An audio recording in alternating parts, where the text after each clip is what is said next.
Okay, get my notes out. So I got notes on this bad boy.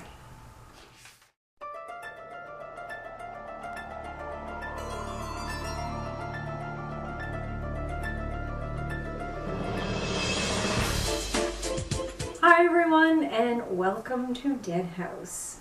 Today we are looking at Say Cheese and Die Again. So I think we both have mixed feelings on this book, hey? A little bit, yeah. Yeah. As in, it made me angry. I hate this book. I really dislike it a lot. There's some points in it's just confusing because you wouldn't hear or see that happen in school these days because it would be shut down pretty fast.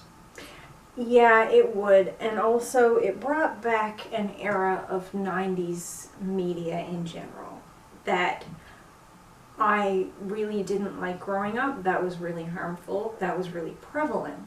Mm-hmm. And we see some of it in Monster Blood too, but it's much worse in this book, and like in a really detrimental way. So right before we start, I'm just gonna say this book deals with body image issues. So if you have those issues yourself and this is not a topic that you want to join in for, then that's cool. You can skip this one. In fact, skip this book. Yeah, for sure. But you know, unfortunately, that's the main theme of this for some reason, instead of it being about the camera. And we'll get into that as it becomes relevant. Mm-hmm. 'Cause the plot takes a real turn. It does, Partway through. Mm-hmm. The whole tone of the book changes partway through. As usual, it's Say Cheese and Die Again, which was book number 44, and it was first published in June of 1996. We open with a similar premise to Monster Blood 2. Mm-hmm. And Monster Blood 2 was book 29, right? So this was written after. Yeah. I think I'm remembering that correctly. But it does pretty much the same thing. And actually, we start with a character change in Greg. In that Greg's personality is a little bit different, and he's a lot more like Evan. He is more naive than he had been in the first book. And he's a little more eager to please people and be accepted by people. And we see some of that in how vehement he is about this experience over the summer and that it was actually real. Now, part of that is also driven by the fact that he's been promised a trip with his cousins and he can't fail any of his classes. Mm-hmm. But like Evan, he did go back to middle school after the summer and tell his friends about his summer activities, which is highly unbelievable for anybody else who's not there experiencing it. Yes, and Evan is also having problems with a particular teacher. Mm-hmm. And this is also a repeat thing that's happening with Greg. Yep. So after our opener with the story he's convinced is absolutely true, do you want to take us through what happens next? Alright, so Mr. Sarr gives Greg a F on his paper that he gives during class because it's about the camera and it's supposed to be a true story. So the teacher says that he deserves this grade because he didn't understand the basis of the assignment. Which, in today's grading, wouldn't fly because of the no-zero policy in our schools. Yeah, which is, I mean, this part I find debatable because, yes, the point of the assignment was to do a paper and then give an oral report on it about your true summer. Yeah. So, basically, you're being graded on your written ability as well as your speaking ability and your ability to give, like, an oral presentation. In terms of giving a good presentation, he did that. It just wasn't a believable and therefore factual story. Right. It was definitely made up. Now, a lot of those elements of things he did with his friends over the summer were true.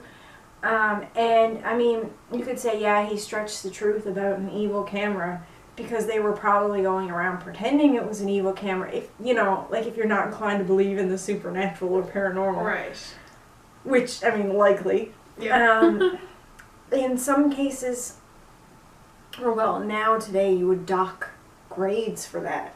rather than outright give a 0. Right, because the parents would be in an uproar, and heaven forbid. But I mean, I don't necessarily disagree with Mr. Sauer's original rationale behind it, because technically that wasn't the assignment. No, right. But this grade means a lot more to Greg than just being a grade, because if he doesn't bring his grades up, he can't go on his summer vacation with his cousins, is it? Yeah, and he has to stay in Pitt's Landing, which is the worst. And all of his friends are going places, so he doesn't want to be there by himself to make it even worse. We also move on to Greg's brother, Terry, now working at Kramer's photo store. How convenient. I was going to say, they mention he's now working in a camera place, and I know it's probably a natural progression because Greg has always been very interested in cameras and was doing photography before he found his old camera. So, but then his hobby is never mentioned again. No, right. It was just like a filler. Yeah, but then, so it makes sense that maybe Terry would have the same leanings. Him being the older brother, maybe it was Terry that got Greg in the cameras in the first place. And maybe the ice cream store shut down because it's a seasonal business. Yeah, or maybe he just switched jobs from the ice cream store to the camera place when an opening came up. There's no backstory to this. It just happened. It just happened. And it's completely plot convenient, as we'll see later. Yes. So Greg goes to the Kaufman house to get the camera because he wants to prove to Mr. Sauer? Mr. Sauer, yeah. That the story is true, so what better way to show that than actually have the camera there and be like, hey, look, this is it. So, and show him just, because the idea was not to take any pictures, just to show him how weird the camera was so he would believe it was evil. Right. Kids' thoughts. So it turns out that the house had been demolished because new people bought the land and took down the house. Yeah. So Convenient. this is the weird thing. This house, I was really hoping the Kaufman house would stay around. Oh yeah, I went into this chapter and I'm like, how are they going to do this? Because it was stolen at the end of the last book. Totally without ceremony. It's just gone. And I find that funny that they didn't even make a thing about him showing up in time to watch it being torn down as it was actively being torn down, and maybe he'd have to sneak in and get the camera from its hiding place before they finish demolishing it, and he has a close call. Or there's nothing. I expected there to be something like that more so than the fact that the house is just already gone, because they made such a big deal about the house in the first book. In fact, the house in the first book, with all of its mysteries and secrets and bloodstains, was bordering on being a character in the story. It very much bordered on the edge of Gothic tale without really being a Gothic tale. And to see it just gone without any sort of like ceremony, without any sort of struggle that you could witness, was kind of weird that it was just gone. Yeah, so the kid who's around the site is John, and Greg finds John and asks him about the camera. And John lets him dig through the dumpster because, you know, that's normal.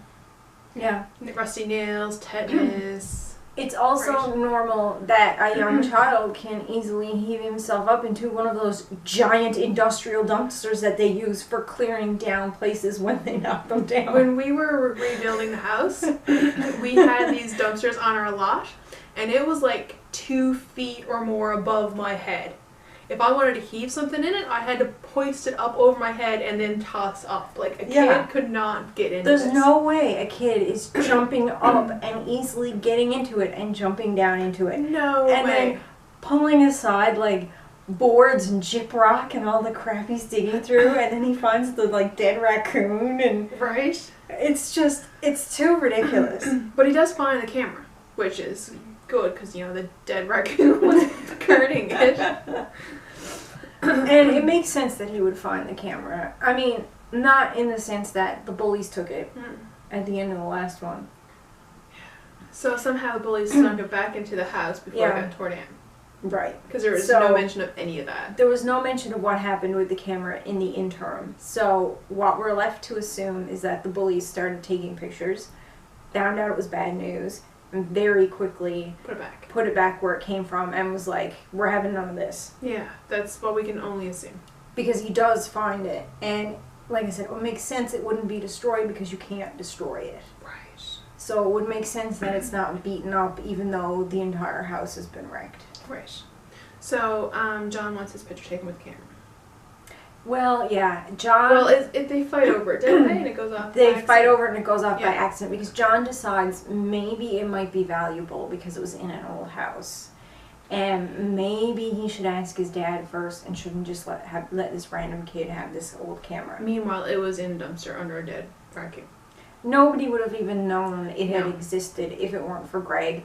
And at first, it seems good because, like, John's being friendly and he's being nice. And he's like, yeah, I mean, it's in the garbage anyway, take it. And then he's like, well, maybe I shouldn't let you have it in case it's worth something because this looks really old and really cool. Yeah, so John's picture showed him in pain, howling in pain. And minutes later, while John is going up to get his dad, he steps on a nail. Is it? Yeah, a large nail, and it gets driven right up his foot. Like, this is a childhood nightmare of mine. The amount of nails being driven into feet that you read about and hear about in the stories as a child, that is a horrible nightmare of mine, and it never happened. Here's the thing. I've seen that firsthand a few times because my dad's done it multiple times. Oh my gosh. My dad only did it a few years ago fixing our fence.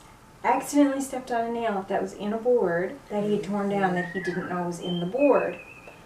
And then decided, well, it's almost lunchtime, so rather than come in and deal with it and then go back out, he's like, well, it's almost lunchtime, and walked around the yard with a board stuck to his foot because the nail was in it until he was done until it was lunchtime. Oh my god. I thought this was going to be more prominent in my life, but I have never seen any of that. So, But it also doesn't surprise me that you have. So this is a real thing that can happen, kids. yeah, this is a true story. Be careful on construction sites. Yes. So John's picture came true almost immediately.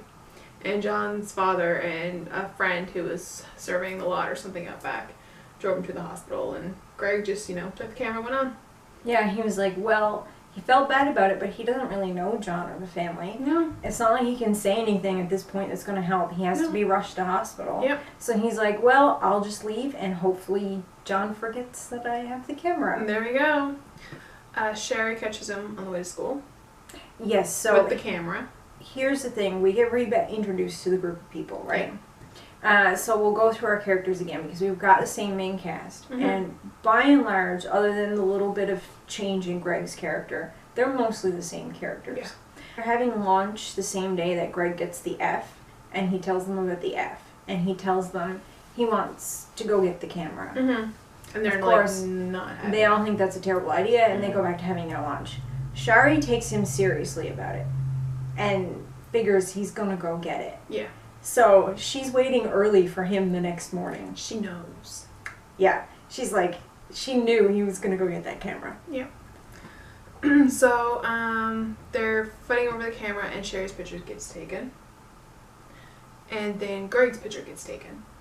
And Yes. Sherry's picture shows... It's a negative. So Yeah. it's like reverse image. So everything that's white is black and everything Mhm. that's black is white. Like a real, like, true negative. Yeah. And Sherry's upset that her picture's been accidentally snapped. So while Greg is still reeling from the idea that the camera's gone off and taken her picture, she grabs it from him and takes his picture on purpose Yes. as payback. And in Greg's picture, he is, they state, 400 pounds. Yeah. So let's get into this part I don't like. Every time they describe larger people, and this happened a little bit in Monster Blood 2 when they were describing the teacher, Mm-hmm. they described him in a way that emphasized his weight every time he was ever described, in a way that was a bit uncomfortable and felt a bit like fat shaming. Mm-hmm. But this in particular, like, it starts a little bit here in that Greg, I think, is over-exaggerating. I don't think he's actually 400 pounds in the picture. I just think he sees a picture of him as being very large and goes, oh my god, I'm 400 pounds. And Yeah. it already starts in a very negative way, in a way that's going to get worse and take over the entire plot in a couple of chapters. Yeah, more so than what it should be mentioned. Yeah, Yeah. definitely. So Mr. Sauer is out sick the day that Greg shows up with the camera, because that's convenient. And Greg is forced to hide the camera in his locker because he doesn't want to be bringing that thing around with him all day long. After school, Greg found that his backpack was a little more snug than what it usually is, and he thought somebody was playing a prank on him, adjust the straps on his book bag. Yeah, or maybe he just didn't notice, or... Yeah. But also his jeans were tight, and he popped both bike tires when he tried to show off for his friends when he was jumping on his bike. Yeah, here's where it starts to take a really bad turn. He goes to bed that night after the next day at school, and, well, everything is fine during school. It's on the way home, like you said. Yeah, he notices the difference. He notices the difference then. And he jumps on the bike, and the tires pop, and not only is he talking, and this is at the end of the chapter, this is happening, and not only is he talking in a negative way about himself and worrying, oh my god, no, I'm going to be fat, but his friends start making some fat jokes. Mm-hmm. And it's really not good to see. I mean, you still wouldn't like it even if it was minor stuff and they left it at that, but it gets worse. So from the beginning of the next chapter, up until almost the end, right before the start of chapter 25, this becomes the plot of our movie. Or our movie. Wrong medium word. This becomes the plot of our book. And the main plot centers around the fact that Greg is gaining weight. Mm-hmm. And it's really bad. They focus on him gaining weight more so than they focus on Sherry losing weight. Yes, and that is another problem that I have a huge problem with. Mm-hmm. Especially since, okay, I don't know what the statistics are now or what the climate is like now, but growing up in the 90s, I remember a lot of statistics around young girls tending to be more often bulimic or anorexic than young boys would be. Mm-hmm. Not that it didn't happen, just that it occurred more commonly in young girls. Yeah. And I remember a lot of PSAs and a lot of videos and things geared towards teaching young girls, about the dangers of becoming anorexic and bulimic. Mm-hmm. We watched a bunch of them in health classes and stuff.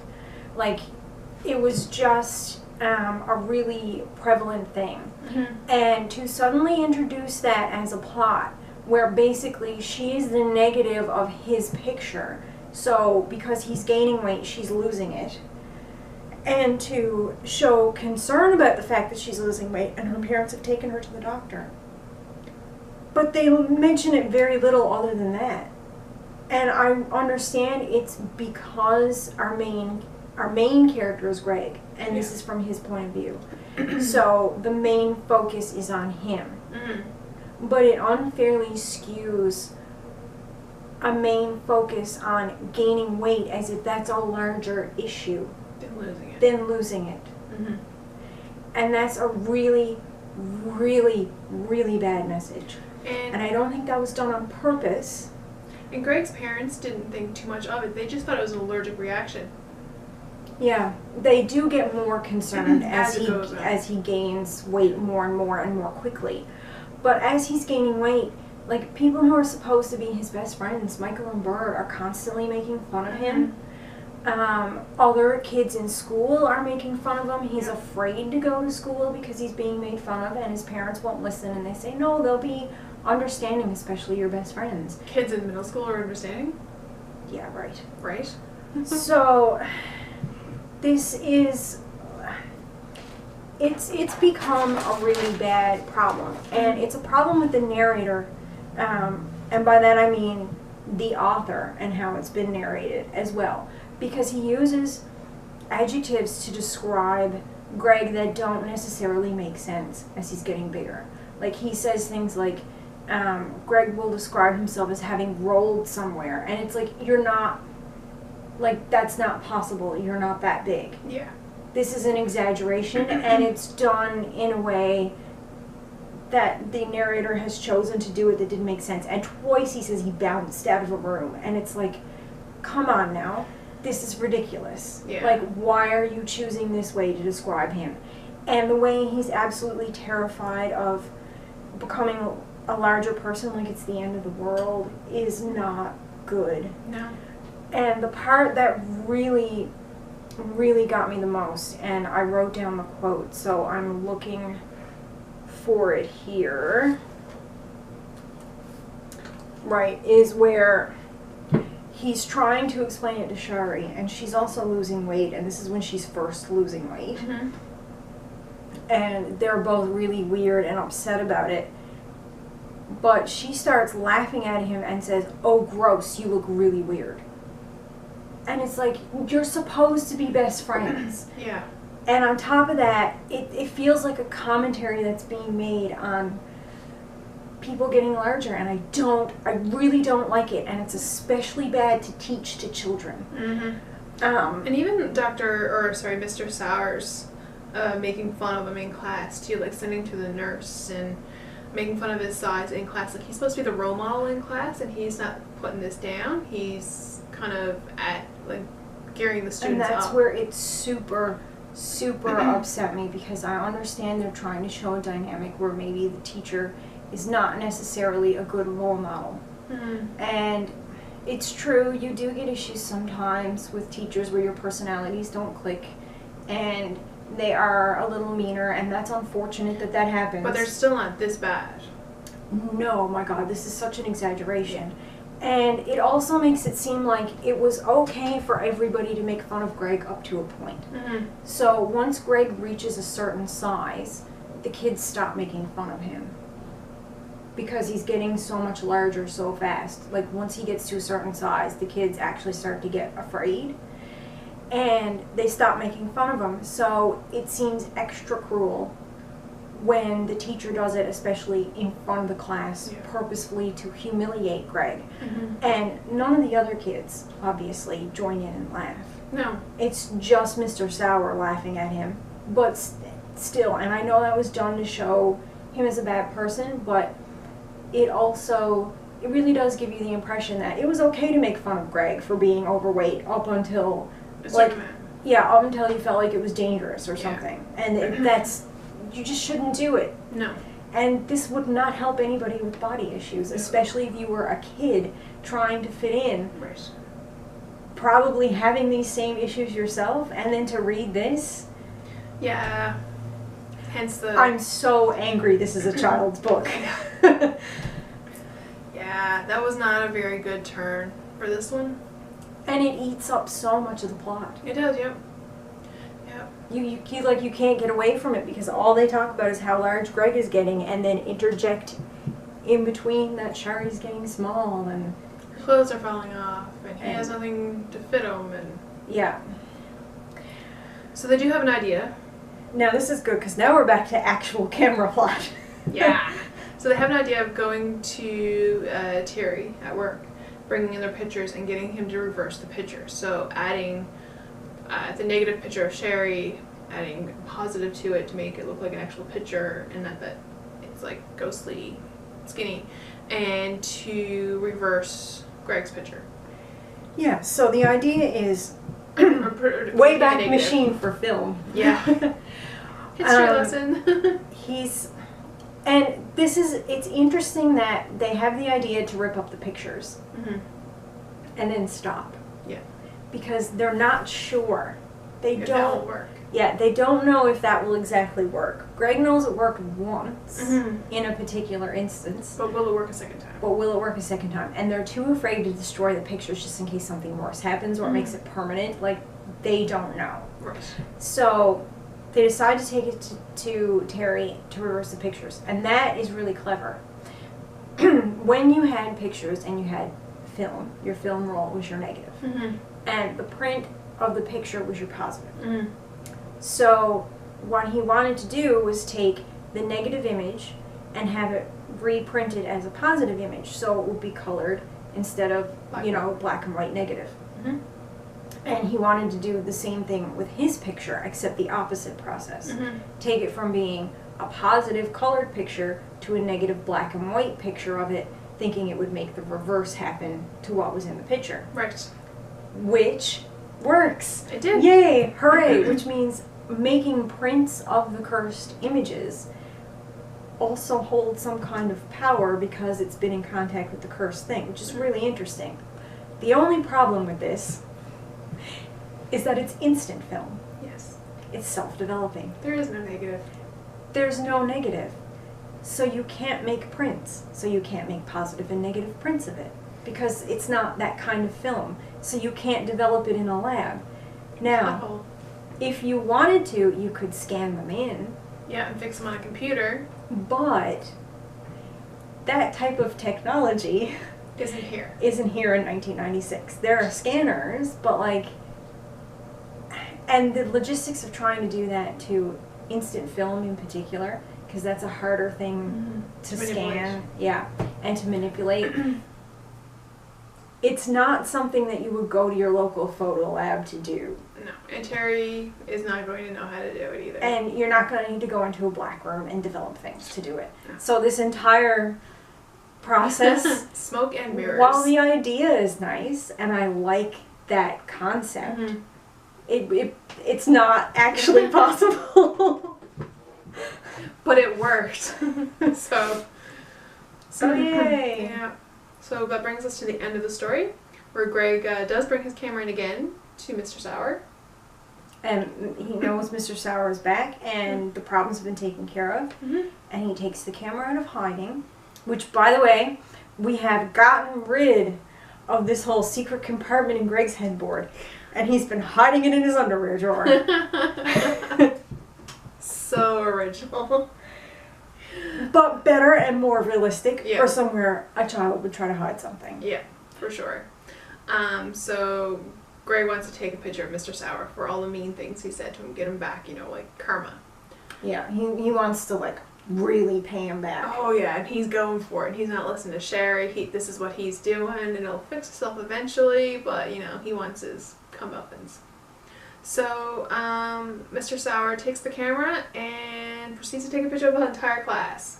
Because he thinks this is all a joke, of course. Yes. So he's like, everybody say cheese, and then Greg is like, no. Oh, and he's like, oh well, I guess we'll figure it out.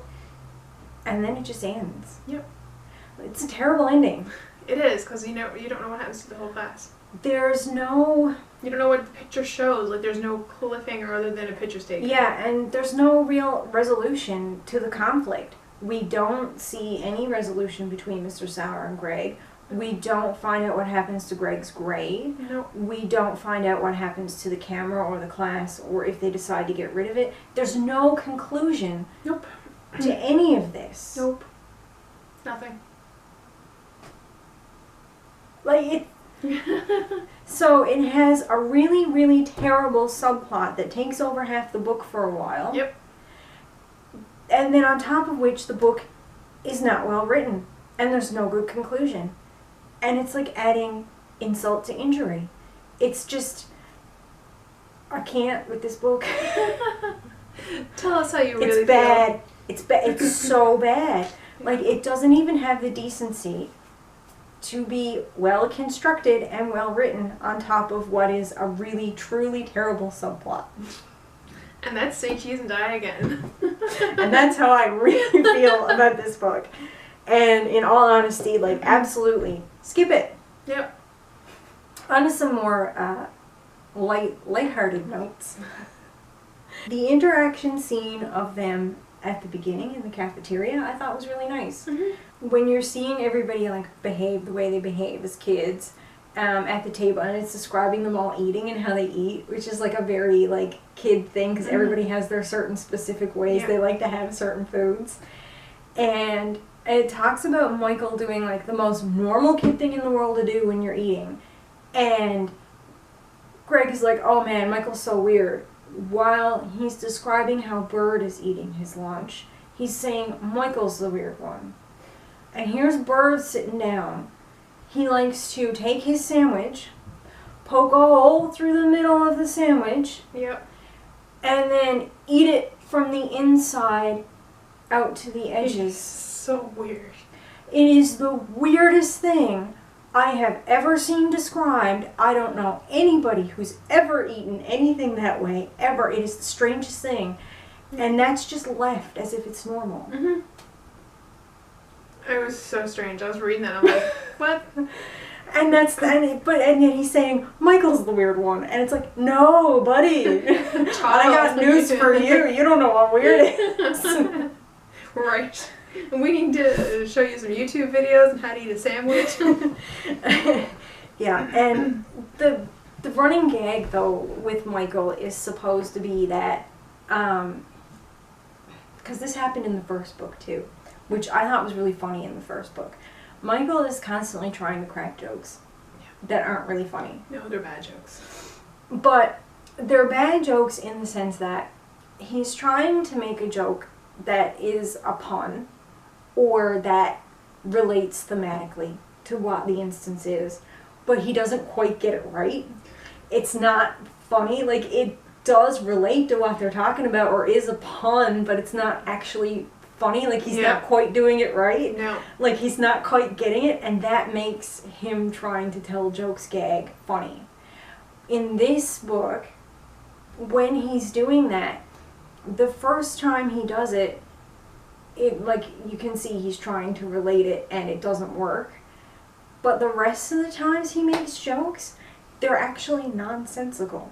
They don't relate to what they're talking about at all. They're just really weird random statements. He's trying really, really hard.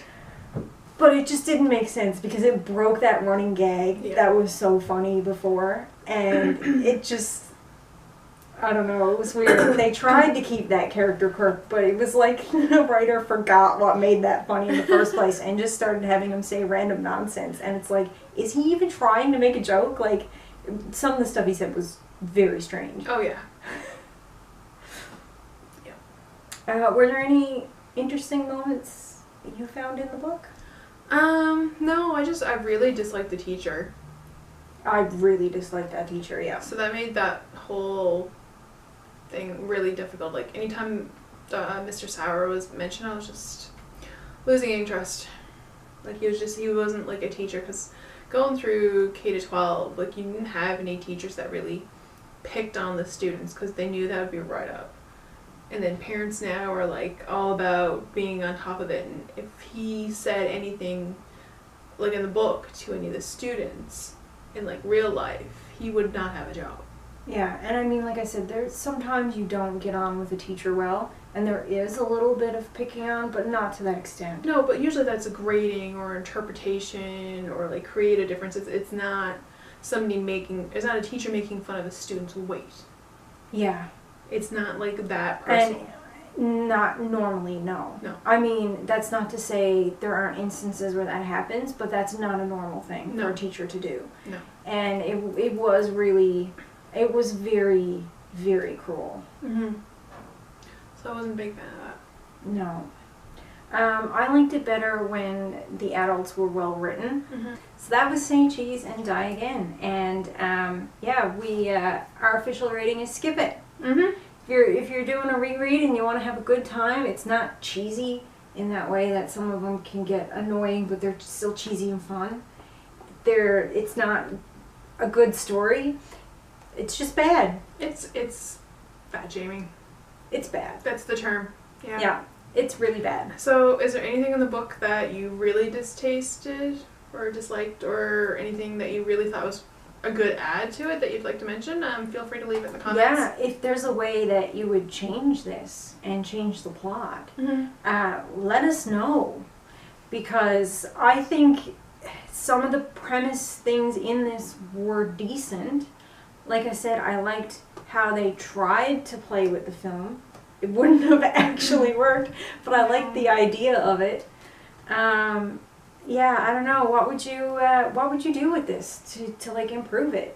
How would you make it better? I would love to hear that. Yes. In the meantime, we're going to go on to the next book, Say Cheese and Die Screaming. Now, I've got a quick question for you about this. Yep. Your version, is it like an American-Canadian version? I don't know. Because I got this secondhand, and I'll say on the back here. Yeah, so yours is the American-Canadian release. Mine's a UK release. How did that get all the way over here? I mean, kids, people moving around, people visiting the UK. Vacationing. Yeah, or moving here. Yeah. Who knows? Cool. But either way, this is a UK version, so I'm curious to see if there's any differences in the two. Like, are they written different colloquially to, like, use expressions that would be common in the UK as opposed to, like, here? So I'm kind of curious about this one. This will be our last book for the year. Mm-hmm. This one is going to come out on December 15th, Mm-hmm. and then we're going to take a break for the holidays. Mm-hmm. And we will be back on January 30th with the new one, which will be book 5. I think so. Yes, because the last one was, this is the Say Cheese and Die series, which was book 4. So book 5 will be our next book on January 30th after this one. So, for December 15th, A Picture Perfect Nightmare. Did you want to read the back? A picture's worth 1,000 screams. If it's taken with an evil camera that has a nasty vision of the future. Julie's future doesn't look pretty. And neither does anyone else's after they're caught in her lens. Things start looking up when Julie gets to Horrorland. Oh, we're not going that far though. No, we're not going to do the Horrorland. Because this is 3 books in 1. Yes. So, like before, we're not going to do the add-on story, and we're not going to do the Horrorland story. Right. We're just going to do the main Say Cheese and Die plot. Which is like 84, 86 pages or so. Something like that. So it's not as long as some of the other books. It might be neat sometime at the end to read just the Horrorland parts and read them all together as one story like I think you're meant to. Because there's maps I noticed as well that you can fit together of the park. So you connect the different books together and it connects to different edges of the... Oh, okay.